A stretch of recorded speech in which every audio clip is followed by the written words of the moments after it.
Assalamualaikum warahmatullahi wabarakatuh. Selamat pagi anak-anakku semuanya. Alhamdulillah pada kesempatan pagi hari ini kita masih dapat bertemu kembali dalam keadaan sehat walafiat. Tidak ada kekurangan satu apapun. Maka dari itu tak pernah dan tak bosan-bosannya Pak Mal untuk mengucapkan syukur kepada Allah dengan mengucapkan Alhamdulillahirabbil alamin. Anak-anak, sebelum kita memasuki materi pada pagi hari ini, kita berdoa bareng-bareng terlebih dahulu. Satu, dua, tiga. A'udzu billahi minasyaitonir rajim. Bismillahirrahmanirrahim. Rabbi zidni ilma warzuqni fahma. Amin. Nah, alhamdulillah anak, sudah kita membaca doa bersama-sama. Semoga pada kesempatan pagi hari ini pembelajaran kita berjalan dengan lancar sampai akhir nanti. Nah, anak, pada pagi hari ini kita akan membahas tentang sholat kewajibanku. Nah, ini salah satu perintah Allah Subhanahu wa taala yang terdapat dalam rukun apa, Cah? Dalam rukun Islam yang ada 5 itu ya. Nah, yang salah satunya sholat. Nah, sholat kewajibanku. Kita akan mempelajari yang pertama, yaitu hadis kewajiban sholat. Jangan sampai anak-anak itu melaksanakan sholat, tetapi belum tahu hadisnya, belum tahu dalilnya yang memerintahkan. Nah, yang kedua kita akan membahas sholat berjamaah, terus penerapan hadis tentang sholat. Itu ya, akan kita bahas ada 3 poin. Yang pertama, sholat. Nah, poin pertama yaitu tentang sholat dulu. Apa toh sholat itu? Hmm. Ada yang bisa menjawab? Sholat juga bisa diartikan dengan berdoa. Ya. Amal ibadah paling utama adalah sholat. Sholat merupakan amal ibadah yang pertama kali dihisab saat hari kiamat. Nah, ini poin yang paling sangat-sangat penting. Kenapa kalian harus rajin-rajin mengerjakan sholat? Bagaimana kalian itu siap menghadapi kematian kalau kalian saja malas mengerjakan sholat? Padahal yang dihisab pertama kali itu amalan sholat. Maka dari itu Pak Mantu mengajarkan anak-anak untuk segera menghafalkan bacaan-bacaan sholat itu tersendiri. Jika sholatnya baik, maka amalan seseorang akan menjadi baik. Sholat juga merupakan cara komunikasi umat Islam dengan Allah. Nah, kalau kalian sedih, silakan gunakan sholat sunnah boleh, sholat wajib boleh, curahkan kepada Allah. Setelah itu berdoa. Insya Allah Allah akan memberi jalan keluarnya. Oleh karena itu, umat Islam diperintahkan oleh Allah untuk melaksanakan kewajiban, yaitu kewajiban sholat. Yuk selanjutnya kita simak materi berikut. A. Hadis kewajiban sholat. Dasarnya apa? Definisi sholat. Sholat adalah ibadah kepada Allah Subhanahu wa taala yang dimulai dengan takbir. Allahu Akbar lah itu.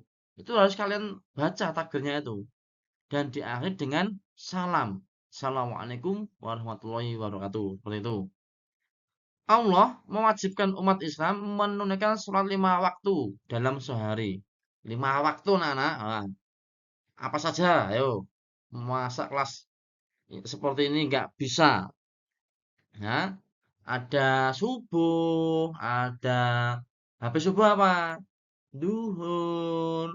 Habis duhur, asar. Habis asar, maghrib. Yang terakhir, isya. Itu merupakan sholat 5 waktu yang diwajibkan Allah kepada umat muslim dalam sehari. Ya, ini 5 waktu. Jumlah rakaatnya ada berapa? Nah, jangan sampai sudah besar kok belum tahu rakaatnya berapa. Ya, malu dengan orang yang non muslim. Harus paham nggih. Jumlah rakaatnya saja nggak tahu, apalagi melakukan sholatnya. Nah, ini harus tahu. Jumlah semuanya adalah 17 rakaat. Terdiri dari subuh 2 rakaat, duhur 4 rakaat, asar 4 rakaat, maghrib 3 rakaat, isya 4 rakaat. Yang beda hanya maghrib dan subuh. Itu ya. Kudu hafal itu ya. Hadisnya apa? Hadis sholat. Dasarnya dari mana? Nah, ini Rasul Shallallahu Alaihi Wasallam bersabda. Langsung Pak Amal baca artinya ya. Ini karena mempersingkat waktu ya. Dari Abdullah bin Umar radhiyallahu anhu, dia berkata, Rasulullah Shallallahu Alaihi Wasallam bersabda, Islam itu dibangun di atas 5 dasar persaksian atau syahadat bahwa tidak ada sesembahan yang berhak disembah kecuali Allah Subhanahu wa Ta'ala dan Muhammad adalah utusan Allah. Menegakkan sholat, menunaikan zakat, haji ke Baitullah dan puasa di bulan Ramadan. Nah, itu terdapat dalam rukun Islam ya. Nah, itu. Pesan apa yang terdapat dalam hadis kewajiban sholat itu? Pesan pokoknya apa? Yang pertama, sholat merupakan salah satu dasar Islam. Kalau kalian pengen memperkokoh agama Islam, memperkuat pondasi keislaman di negeri ini, dimulai dari kita sendiri. Kita harus rajin-rajin mengerjakan sholat. Nah, setiap muslim yang melaksanakan sholat berarti telah menegakkan agamanya. Kalau sampai kita nggak mau sholat, itu artinya lama-kelamaan tiang agama ini akan roboh. Maka agar tiang agama kita kuat sebagai umat Islam, kita harus mau mengerjakan sholat. Yang selanjutnya yang ketiga yaitu menegakkan sholat merupakan kewajiban setiap muslim. Menegakkan ya, mengerjakan, mengajak orang-orang Islam yang lain agar mau sholat itu harus kalian lakukan karena itu kewajiban setiap muslim. Jadi tidak ada tanggung jawab pada satu atau dua orang, tapi tanggung jawab semua ya menegakkan sholat itu. Yang keempat, umat Islam yang melaksanakan sholat 5 waktu akan mendapat pahala. Sebaliknya, yang meninggalkan sholat akan mendapatkan dosa. Tentunya yang keempat ini didasari dengan syarat-syarat sholat, syarat wajib sholat. Kalau kalian belum diwajibkan sholat atau kalian belum balik, ya belum dosa, tidak dosa. Tapi kalau kalian sudah memasuki usia balik ataupun dewasa atau mumajis, kalian diwajibkan untuk sholat. Nah, hukum dosa ini sudah berlaku kalau kalian tidak melaksanakan sholat. Maka dari itu, dari kecil kita harus mau belajar tentang sholat. Karena itu sholat itu tiang agama. Dan amalan yang akan dihisab, dihitung pertama kali di akhirat nanti. Yang B sekarang tentang sholat berjamaah. Tadi pembahasan sholat, sekarang sholat berjamaah. Definisi atau pengertian sholat berjamaah apa? Nah, definisinya sholat berjamaah adalah sholat yang dilakukan oleh 2 orang atau lebih.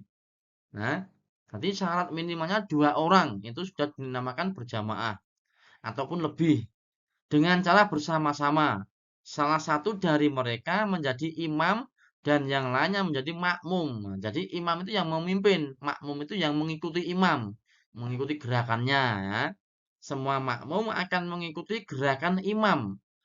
Nah, dari ruko, sujud, bangun di antara 2 sujud, iktidal, lah itu makmum mengikuti imam. Apa hukumnya sholat berjamaah? Nah, hukumnya yaitu sunnah muakkad, sangat dianjurkan. Jadi kalau memang benar-benar tidak ada pantangan, tidak ada halangan, itu sangat-sangat dianjurkan untuk berjamaah. Nah, minimal ya 2 orang dengan adiknya, dengan keluarganya boleh. Itu sholat berjamaah. Hadisnya mana? hadis sholat berjamaah, dasarnya mana? Nah, ini terdapat dalam hadis riwayat Muslim. Sholat berjamaah memiliki keutamaan daripada sholat secara munfarid. Jadi sholat berjamaah itu banyak sekali keutamaan daripada sholat munfarid atau sholat sendiri. Nah, keutamaan sholat berjamaah disebut Rasulullah dalam hadis berikut. A'udzubillahi minasyaitonirrajim. Bismillahirrahmanirrahim. An Abi Umara an sholatun jama'ati afdolu min sholatil khaddi bisab'in wa isrina darajah. Artinya dari Ibnu Umar bahwa Rasulullah SAW bersabda, sholat jamaah lebih utama 27 derajat daripada sholat sendirian. Nah, kalau kalian sholat sendirian di rumah, pahalanya hanya satu. Tetapi kalau kalian mau berjamaah, nah, lebih dari satu orang, itu pahalanya 27 derajat. Nah, silakan pilih sendiri. Mau pahala banyak atau sedikit. Ini yang disampaikan Rasulullah menurut hadis riwayat Muslim. Pesan pokok apa? Ya, pesan pokoknya hadis sholat berjamaah. Yang pertama, Allah akan menaikkan 27 derajat kemuliaan bagi umat Islam yang melaksanakan sholat berjamaah. Kalau kalian mau melaksanakan sholat berjamaah, maka Allah akan menaikkan 27 derajat.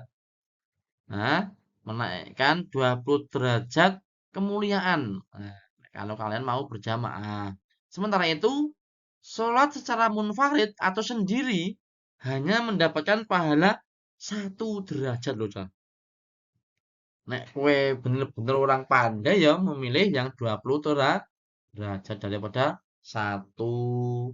Yang selanjutnya pesan pokok hadisnya apa? Sholat berjamaah.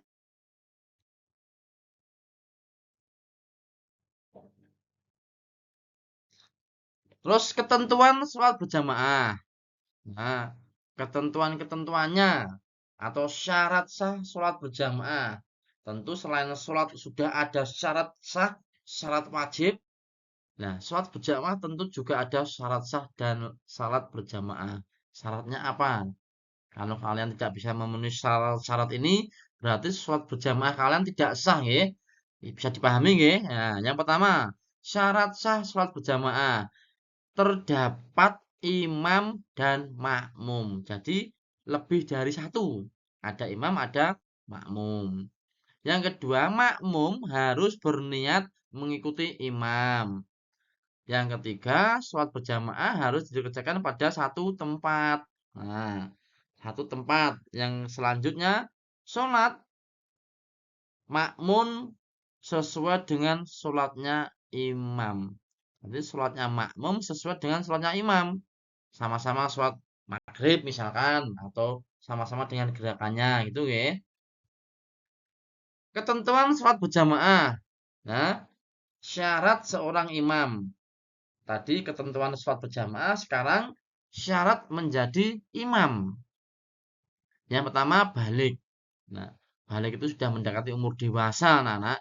Kalau laki-laki ya mimpi basah, kalau perempuan ya sudah atau menstruasi atau datang bulan. Yang kedua, berakal.